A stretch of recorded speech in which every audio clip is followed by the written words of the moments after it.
ഇപ്പോൾ ആറ്റിങ്ങലിൽ RB സനൂപുണ്ട്. സനൂപ് ആറ്റിങ്ങലിലാണെന്ന് മനസ്സിലാക്കുന്നു. അവിടെ എത്തിയോ അല്ലെങ്കിൽ എത്താറായിട്ടുണ്ടോ?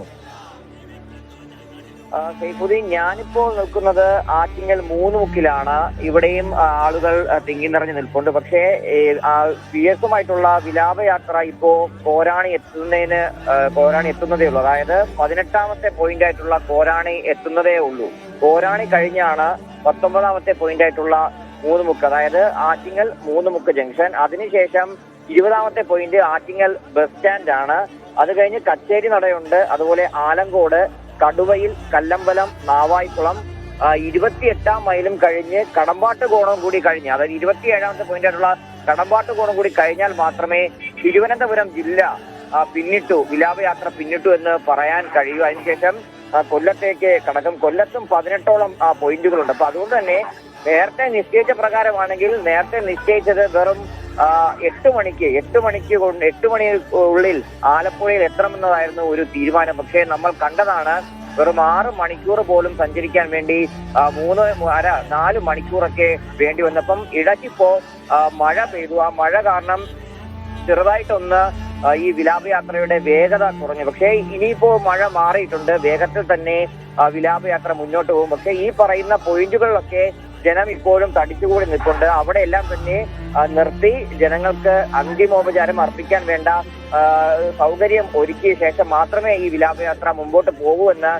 നേതാക്കളൊക്കെ അറിയിച്ചിട്ടുണ്ട്. അതുകൊണ്ട് ഈ പറയുന്ന ഒരു 10 പോയിന്റ് കൂടി കഴിഞ്ഞാൽ തിരുവനന്തപുരം ജില്ല കഴിയും.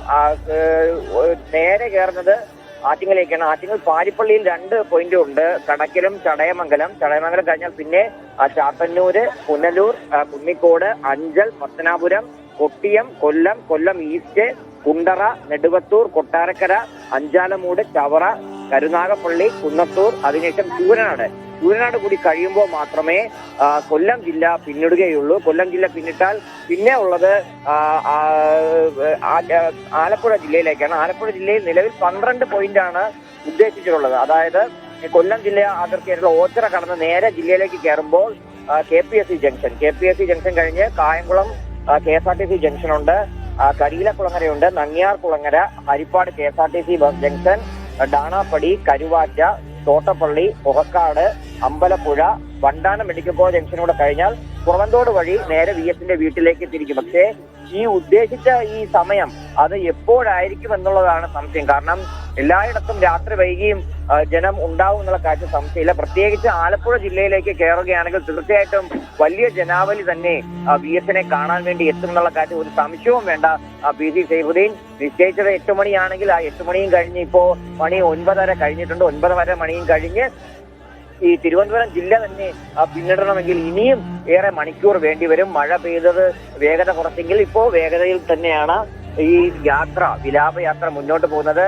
വികാര നിർഭരമായിട്ടുള്ള നിമിഷങ്ങൾ തന്നെയായിരുന്നു. കാരണം VS-നെ കാണുന്നതിന് വേണ്ടി എത്ര നേരം വേണമെങ്കിലും കാത്തു നിൽക്കാൻ തയ്യാറാണ് എന്നാണ് ഈ ഓരോ പോയിന്റിലൂടെ നമ്മൾ സഞ്ചരിക്കുമ്പോഴും മനസ്സിലാക്കാൻ കഴിഞ്ഞിട്ടുള്ളത്. സൈഫുദ്ദീൻ,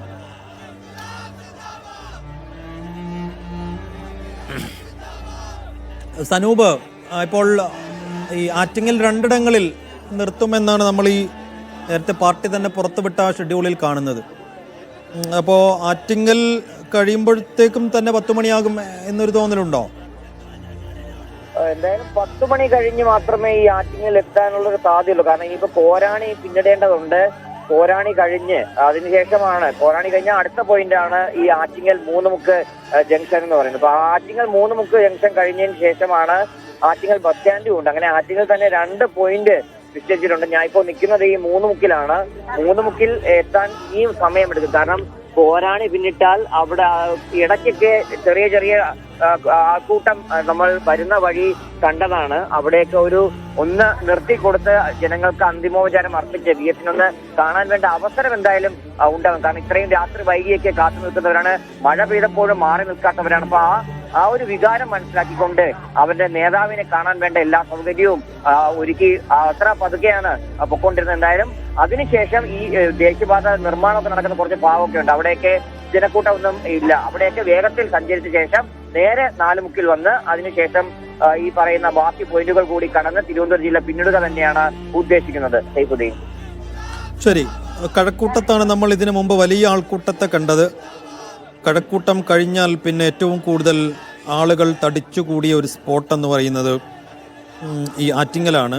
ആറ്റിങ്ങലിൽ രണ്ടിടങ്ങളിൽ വാഹനം നിർത്തുന്നുണ്ട്. ഒന്ന് മൂന്നുമുക്കിലാണ്, മറ്റൊന്ന് ബസ് സ്റ്റാൻഡിലാണ്. ആറ്റിങ്ങൽ താരതമ്യേന വലിയൊരു ടൗണാണ്. അപ്പോൾ ആറ്റിങ്ങലിൽ സ്വാഭാവികമായി സമീപ പ്രദേശങ്ങളിൽ നിന്നൊക്കെ ഗ്രാമാന്തരങ്ങളിൽ നിന്നൊക്കെ പ്രവർത്തകരും മറ്റുള്ളവരും ഒക്കെ വലിയ തോതിൽ അവിടെ ഒരുമിച്ച് കൂടിയിട്ടുണ്ടെന്നാണ് നമ്മൾ മനസ്സിലാക്കുന്നത്. അങ്ങനെയെങ്കിൽ ആറ്റിങ്ങലിൽ കുറേയധികം സമയം ചിലവഴിക്കേണ്ടി വരും. പക്ഷേ ഇപ്പോഴത്തെ പ്രശ്നം കോരാണി തന്നെ പിന്നിട്ടിട്ടില്ല. അങ്ങനെയെങ്കിൽ 10 മണിക്ക് തന്നെയെങ്കിലും ആറ്റിങ്ങൽ എത്തുമെന്ന് പ്രതീക്ഷിച്ചിരുന്നു നേരത്തെ. അങ്ങനെ ഒരു സമയനിഷ്ഠ പാലിക്കാൻ കഴിയുമോ എന്നുള്ള കാര്യത്തിൽ ഇപ്പോൾ വ്യക്തതയില്ല. അപ്പോൾ ഇനി 10 മണിയോടുകൂടി ആറ്റിങ്ങൽ എത്തിയാൽ തന്നെയും ഒരു 10:15 കൂടിയായിരിക്കും ആറ്റിങ്ങൽ വിടാൻ കഴിയുക. പിന്നീട് മാത്രം 9 പോയിന്റുകൾ പിന്നെയും കടക്കാനുണ്ട് തിരുവനന്തപുരം ജില്ലയിൽ മാത്രം. ആറ്റിങ്ങൽ കഴിഞ്ഞാൽ കച്ചേരിനട, ആലംകോട്, കടുവയിൽ, കല്ലമ്പലം, നാവായിക്കുളം, 28-ാം മൈൽ കഴിഞ്ഞ് അതിർത്തി മേഖലയായ കടമ്പാട്ടുകോണം. അത് കഴിഞ്ഞാൽ കൊല്ലമാണ്. കൊല്ലത്തും 14 പോയിന്റുകൾ. അത് കഴിഞ്ഞ് ആലപ്പുഴയിലേക്ക് വന്നാൽ 12 പോയിന്റുകൾ. 12 പോയിന്റുകൾ കഴിഞ്ഞാണ് VSന്റെ വീട്ടിലേക്ക് എത്തേണ്ടത്. തിരുവനന്തപുരം കഴിഞ്ഞ് കൊല്ലത്തേക്ക് കയറിയാൽ ഇപ്പോൾ അർദ്ധരാത്രിയാണെങ്കിൽ കൂടിയും കൊല്ലം പാർട്ടിയുടെ ശക്തി ദുർഗങ്ങളിൽ, പാർട്ടിയുടെ ശക്തി കേന്ദ്രങ്ങളാണ് ഏറെക്കുറെ എല്ലാ ഇടങ്ങളും. ദേശീയപാതയുടെ ഓരങ്ങളിലൂടെ കടന്നു പോകുന്ന ഏറെക്കുറെ ടൗണുകളെല്ലാം കൊല്ലത്ത് പാർട്ടിയുടെ ശക്തി കേന്ദ്രങ്ങളാണ്. VSനെ ആരാധ്യ പുരുഷനായി കാണുന്ന പ്രവർത്തകരാണ് അവിടെയൊക്കെ ഉള്ളത്. അതുകൊണ്ട് അർദ്ധരാത്രി ആയാലും ഏത് മഴയായാലും ഏത് പ്രതികൂല കാലാവസ്ഥയായാലും ആൾക്കൂട്ടം അവിടെയൊക്കെ അർദ്ധരാത്രിയിലും VSന് വേണ്ടി കാത്തു നിൽക്കും എന്നുള്ള കാര്യത്തിൽ തർക്കമില്ല.